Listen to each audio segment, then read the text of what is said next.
Hey, good evening, everyone, and welcome back for my second Facebook Live conversation today. Uh, a double dose of Facebook conversations today. Today, this is my regular edition, my Tuesday night edition of Facebook conversation.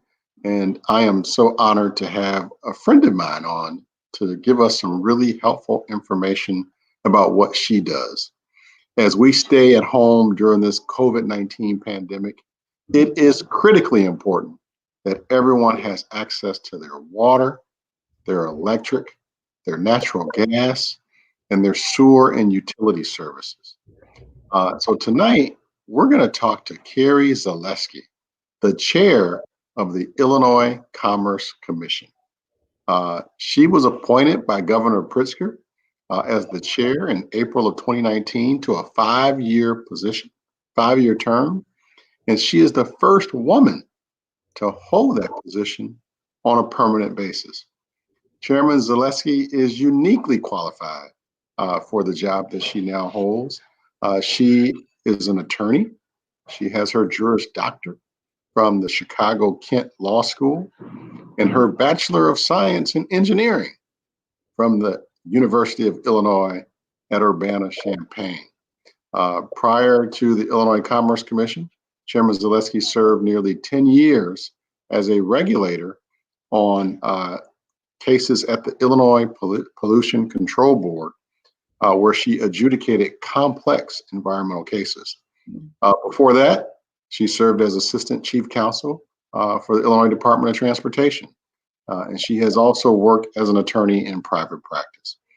Chairman Zalewski also serves on the National Association of Regulatory Utility Commissioners, NARUC.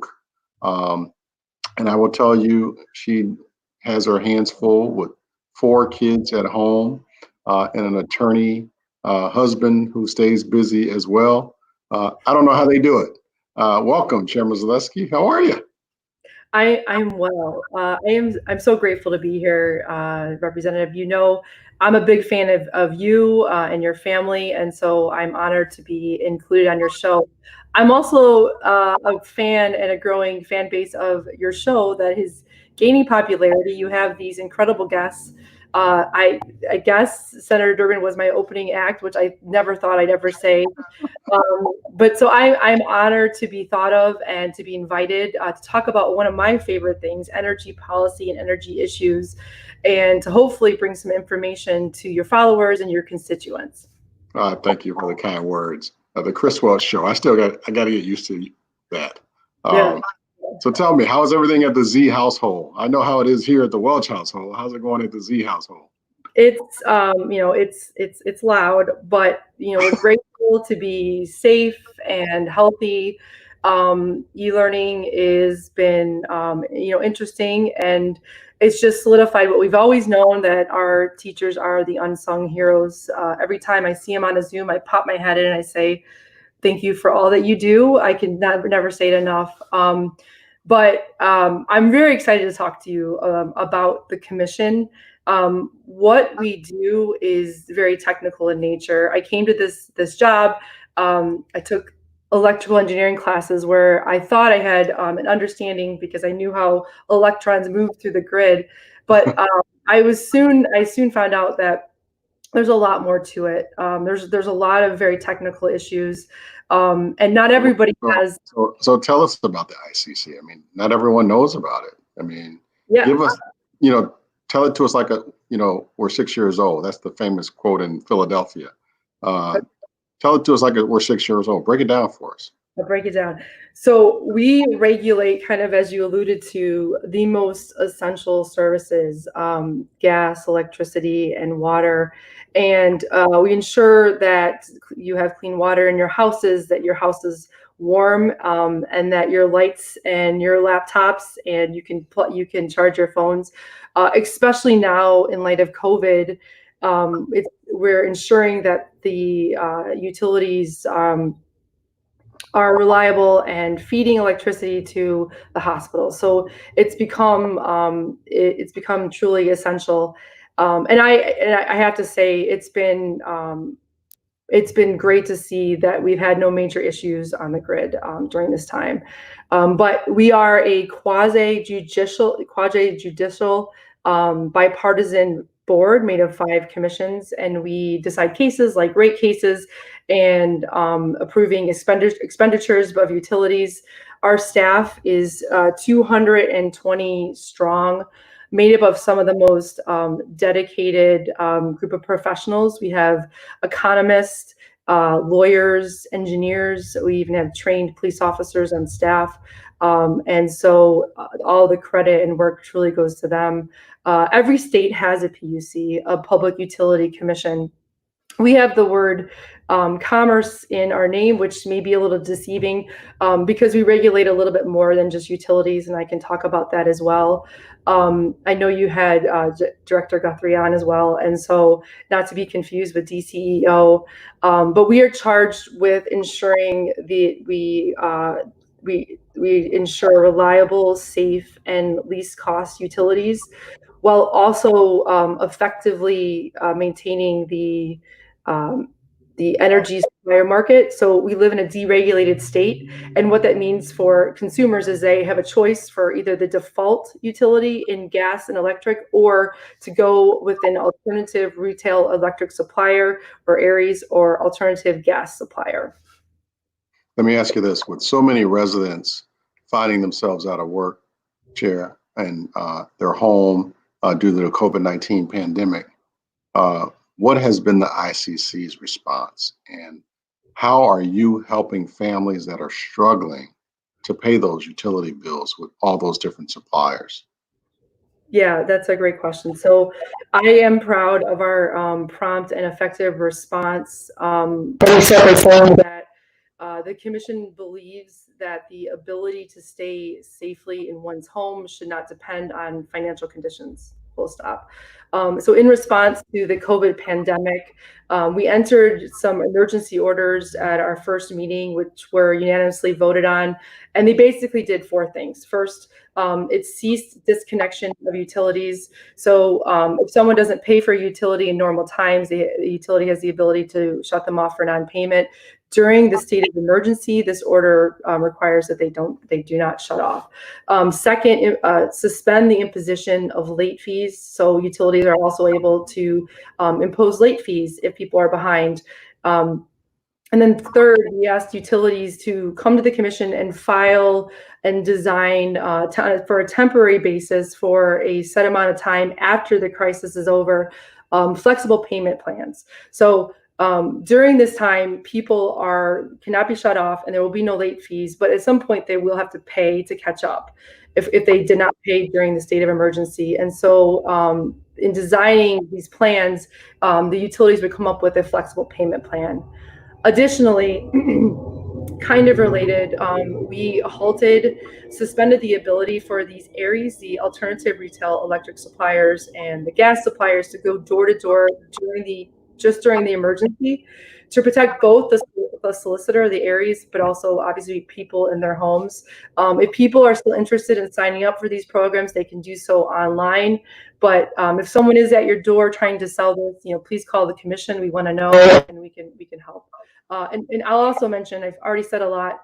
We have set up an ICC COVID website. So this is just for ICC measures that we've taken. A credit to our IT team. We had this idea when the crisis hit, and it was 6 o'clock at Friday and was up by 8 p.m. And so we keep adding to it. So everything I've mentioned, we have all the orders up. We have the press releases, and we've added some of the governor's executive orders and other things that we think are relevant to this area. With the stay-at-home order, how has the ICC adjusted its operations to continue to meet the needs of consumers? So again, with our 220 employees, we went to working remotely overnight. And so hat tip again to our IT team that was able to do that. It was a long 24 hours, more for them than for me. But from my perspective, it went off without a hitch. And then our employees are able to work they haven't missed a beat on anything in offering all of the services that we offer, both with our consumer services division, taking these calls from complaints, but also our administrative law judges making decisions. They're holding hearings via telephone. So our staff's been incredible. And then also, we've moved through executive order. Usually we have to be in the same place, kind of like the General Assembly, but we have a little bit more flexibility. And so we moved to allow commissioners to call in. And then just last week, for the first time in the history of the commission, we moved to audio stream. So people can now live stream our meetings. It came to my attention that we used to be able to listen through audio, and the feed wasn't good, which I just realized recently. It was someone mentioned it to me, and so we moved to video, so people can watch live, and we're hoping there's better, people can follow along easier through video, and that there's better feed. I also want to mention one more thing, quick plug. We also are going to have our first virtual policy session. So a policy session is something that the commission puts on because it's a topic that we think that is important both to the commission, but also to the public. And we invite people to come and speak on topics that affect the public. So we're going to have our first virtual policy session on May 27th at 11:30. It's about summer preparedness in the time of COVID. So when COVID hit, public utility commissioners like myself were watching and interested in load impacts. So what would happen if there was a sudden stop of the economy and people started working from home? What would that do to the load? And it turns out the load went down. This was also in spring, and in the Midwest in the spring, there tends to be lighter load because there's no air conditioning units on. However, now we're moving into the summer months, and people are cranking up their ACs, and we're going to have for the first time ever, a cold start of the economy. And so we don't know what's going to happen. So this is a forum for the regional transmission organizations, the RTOs, and the utilities to come and explain what they're doing to think through how they're preparing for the summer months in light of COVID. So I welcome everyone to tune in. Go to our website and there'll be a link there. You're giving out some great information. Everyone, I'm talking with Madam Chair, Carrie Zalewski, the chair of the Illinois Commerce Commission, and she is really dropping a lot of nuggets for us. Please share this conversation on your feed so your friends can hear this, because she's given us information that I've never known before, and it's very helpful. Chair, let me ask you this. What does someone who has been impacted by this crisis need to do to get help in paying their bills? Or if they've been disconnected during this time, is there any type of help you can do? Give us some real practical advice here. Yeah, so the first thing you can do is call the utility. So the utility has trained professionals to take these calls and to walk you through options, both the shutoff they want to know about. Sometimes it's inadvertent. Sometimes people get a disconnection notice, and these can be automatically created and sent to people, even though the shutoff is not coming, especially in this time. So the first thing to do is call the utility. If you don't like the answer, or if you're not able to get through, you are welcome to call the commission. The commission has a whole department that has trained professionals, and they speak both English and Spanish. And they're there 5 days a week, 8:30 to 5, and they can help you. They could even take a complaint if it's elevated to that, but they can also walk you through options. I'm going to read off the CSD number. This is not our website, but if you need the number, it's 800-524-0795. The ICC also works with utilities and governmental agencies to promote financial assistance programs like LIHEAP. LIHEAP stands for Low Income Home Energy Assistance Program. And it seems like it's my understanding that there's even more funding, federal funding through the CARES Act. So there is help available. Each utility also has financial plans they offer, so that's another place to look. We have information on financial assistance programs on our consumer link on our website. And then last thing I'll mention that you may not be thinking, your listeners may not be thinking about is considering or reconsidering energy efficiency offers. So one of the, I think, most effective things that everyone can do is get a smart thermostat. And utilities, Ameren and ComEd both offer really great rebates on these smart thermostats. So there's all kinds of price variables, but putting in a smart thermostat will allow you to program it. So if you're away from your home, you're able to program it or even program it remotely. Some of them have sensors. It also allows consumers to think about participating in like time of use rates, which again has some savings benefits and the added benefit of environmental benefits as well. What are the ways that the public can get engaged? How can they have an opportunity to comment on an open case or find out more on the resources that the commission has to offer? Yeah, there's a variety of ways to interact with the commission. I'm focused and always trying to think of more and more ways that we can be accessible to the consumers. As I mentioned before, this stuff can be very complicated, and so I think the onus is on myself and our staff to make it as understandable and have different venues and vehicles for information. I've already talked about watching or attending our meetings. If you once it's safe to do so, you can attend our meetings in person. We have 2 or 3 meetings every month. Our meetings are at the Belandic building on the 8th floor or at the ICC building in Springfield, just a couple blocks from the Capitol. Members from the public can make a comment. They can do so by asking to attend a meeting and making a comment to the commissioners. We just ask that you make the request 24 hours in advance so we can ensure that you're on the agenda. You can also make a comment in writing through a link on our web page. And if you have any trouble, you can just call the number I mentioned, the Consumer Services Division, and they can help you file a comment. We have a ton of information on our website. We are always working to make our website more robust with more information. Our calendar is a good place to start. I already talked about policy sessions and our hearings, so that's a good tab to look under. There's information on how to file a complaint against a utility, but also an alternative retail electric supplier. We also regulate railroad crossings. So if there is an issue with a safety issue with a railroad crossing, you could call and file a complaint with that.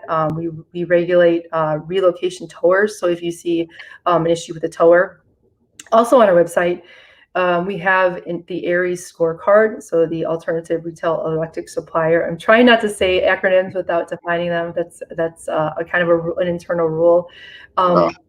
What the scorecard is, so if you are looking to move into an ARIES, and there's a variety of options out there, you can go on our website, and we've created a scorecard that we keep that takes in many factors into consideration, but one of them is complaints. And so that is just one tool that if you're trying to decide between ARIES, it's something that you can use. I talked a lot about LIHEAP, so that's on our website. We have something called the Citizens Guide. When I got to the commission, I was looking for kind of a holistic document that went through what the commission did in digestible pieces. And so we created this Citizens Guide, and you can download it on the website, and then within it are live links. So if you want to find out more about whatever you're reading about, it's a good tool. I think especially for legislators, something to offer to constituents if they want to know more about our agency. We're on social, so we try more and more to be on LinkedIn and on Twitter. And we have, besides suggesting tips that you might have seen me post lately, we also do press releases. So we write press releases when we're trying to get to relay the information to the public of a case that we decided. So when a case is decided, we speak, because we are adjudicatory. We can't talk about open cases. We speak through our written order or from the bench. And these press releases are just supposed to capture that in a way, pushing it out to the public at the same time. And also, one last thing, we are trying to develop a consumer page, probably on Facebook, kind of mirroring. I think everyone loves your idea, Representative. I know the governor is mimicking you as well. So thinking through maybe like short videos that we can talk through consumer issues, just to be another service, another avenue of information. Yeah, maybe you can be a guest on JB on FB. Uh, That, you know, yeah. hey, it works. Getting out this information is important. Everyone, I'm talking to Carrie Zalewski, the chair of the Illinois Commerce Commission. And one of the things that people don't know is the depth of what's available here in the state. And I've been getting emails and calls about these utility companies. And that's why I invited you to be on the show, and you're giving some great information. I'm even learning new things here tonight, and I didn't realize that you regulated the railroads. And so very helpful information here. You know, I represent a district that contains a lot of small businesses. Small businesses are the lifeblood of our district and this state. And many of them may not be aware of opportunities for businesses that are owned by minorities, Black and brown people specifically. Can you tell us a little bit about any supplier diversity programs the commission oversees? Yeah, we have an office dedicated just to this issues, the Office of Diversity and Consumer Affairs, and their whole mission is to promote and support utilities and renewable suppliers and railroads to increase their diverse spend. By diverse spend, I mean women-owned and minority-owned and veteran-owned, and even small businesses that can be supply utilities services they need. So every year we have these entities come in and file reports with the commission. This has been going on for 5 years, and these reports are on our website, so you can check them out. And every fall we have a supplier diversity policy session that the entities come and they talk about the report. We can ask questions, members from the public. Representative, we would love to have you come if you can. Yeah, and it's what's really incredible. So this is our 5th year. What's incredible is the strides that have been made, and so we have utilities reporting of over 30% of diverse spend, and they spend a lot of money because they're big businesses and they have a lot of needs. So they spend 30%, and that's great. So we've seen some really great strides, and we're really proud of that program. Also, something. Just one more thing, another resource that your listeners might not know about, and this is something that's organized by the major utilities in the state. It's called the Illinois Utility Business Diversity Council, or IUBDC. And so they have a website, iubdc.com. And on there, two additional resources. They have a calendar, and they'll host workshops connecting diverse suppliers with contractors. So just another networking opportunity of ways and opportunities of opening the chance to be a diverse supplier for utility services. They even have a scholarship they give out every year to an MBE executive for an executive program at Northwestern. So that's another great place to look. You know, I'm streaming this interview or conversation to different platforms. And Sylvia from my YouTube channel says, thanks for sharing this information. Really are giving out some good information here tonight, Madam Chair. So I really appreciate you taking time to come on. I see we only have about 7 minutes left. I do have a couple more questions I want to get out if I can. You know, we've talked a lot about the utility companies, but you actually regulate other areas of intrastate commerce. Can you briefly speak about those other areas of commerce that the commission regulates? Again, I didn't know anything about the railroad industry. What else do you regulate? Yeah, I'll list a couple. We ensure public safety and consumer protection over intrastate motor carriers or household good movers. I mentioned the tow trucks, the relocation and repossession tow trucks. Railroad crossings, so the safety at railroad crossings. We oversee the Railroad Crossing Safety Fund, and in the years of 2021 through 2025, we are awarding $315 million for upgrades. So, for example, if you see an upgrade needed in your area, you can always put a request in at the commission. We oversee pipeline safety, and this is the natural gas transmission that runs underground. And things can happen if they're not taken care of properly, if they're not inspected. So we have technical staff that goes out and inspects these pipelines.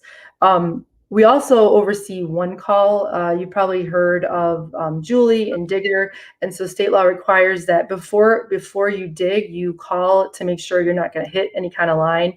And we make sure that everyone remains safe and think about where they're digging. And so those are some examples. Oh, wow. The energy sector is very complex. It's infamous for the acronyms that you use. You've actually used several during this conversation so far. So we're going to do a little speed round. I want folks to understand what those acronyms were that you've been using. Some that you've used, some you're not. But I want to ask you about them because I hear them all the time, and I still don't know what all those acronyms are. For instance, you've used RTO tonight. What is RTO? RTO is Regional Transmission Organization. It's a nonprofit organization that matches supply and demand in an energy market for wholesale electric power. You might see actually on your bill, there is actually a transmission cost associated with it that the ICC doesn't regulate. So your consumers should know there is a part of your bill that is related to the transmission, on the transmission side. What is PJM? PJM actually stands for Pennsylvania, Jersey, Maryland Power Pool, and it's an RTO. So Illinois is split up by the ComEd zone, which is in the northern part of the state. They're part of the PJM RTO. Ameren is part of a different RTO, so we're part of two RTOs. Ameren's part of MISO, which stands for Mid-Continent Independent System Operator. Rolls off the tongue. So I've heard the term FERC. What is FERC? What is FERC?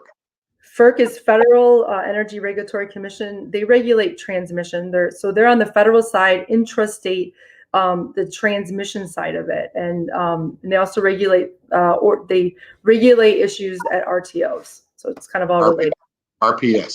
RPS is Renewable Portfolio Standard, and that is the goal set by the General Assembly of percentage of renewables that you'd like to see in the state. Right now, it's at 25% by 2025. We're only at 7%, so we are behind the eight ball a bit on that. REC. REC is a renewable energy credit, and it was created to measure the positive environmental attribute of the renewable energy. These are tradable commodities. ZEC. ZEC is a zero energy credit, and these are payments to generators who are compensated for the attribute for not emitting greenhouse gases. So in Illinois, these are given to nuclear plants. FEJA. Okay, so FEJA, we could spend an hour talking about FEJA. Just really huge, big picture. It was Future Energy Jobs Act enacted in 2016. It did a lot of things, but I'm to boil it down to 3 points. They increased and better. It's a big one. They increased and better funded the RPS. They expanded energy efficiency, and then they required the Illinois Power Agency, or the IPA, to procure RECs on behalf of Ameren, ComEd, and Mid-American. How do you keep all of that straight? I feel like I am at law school and engineering school, like on steroids. I ask so many questions. I am studying at night and on weekends. I also have, PhD economist on speed dial. Dr. Jim Zoneric is on my speed dial. So that's how I keep learning and learning and learning. It's fascinating. It is fascinating, but it does take a lot of time to try to understand the picture. It sounds stressful. You got 2 lawyers in the house with 4 kids, fourth grader, a second grader, a kindergartner. And I know that just because we have 2 at the same pace. Yeah. And I think you have a really young one. What do you guys to do to break the stress? Do you TikTok yet? We have not entered the world of TikTok. It's funny though. We watched for the first time. We watched Sound of Music with the kids, so they now think they're like the Von Trapps, and they come up with instruments and singing performances. No TikTok. I think They sound like they're ready. they're ready. We watch yours, so we're watching your family who do a great job, and we love.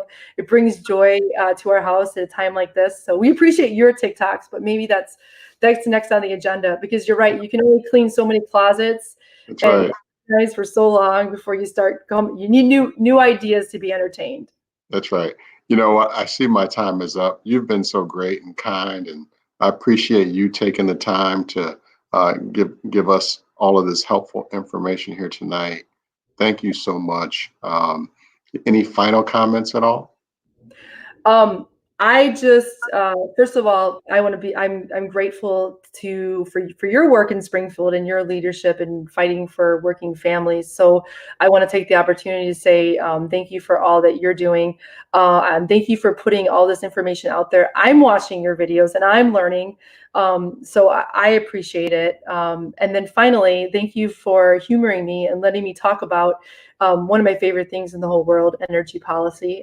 So I hope you learned a little bit. I encourage everyone to go to our website, and please stay safe. Oh, thank you so much, Carrie. That was the fastest half hour ever. Stay safe, stay home. We're all saving lives. Really appreciate you. Thank you. Thank you. I appreciate it.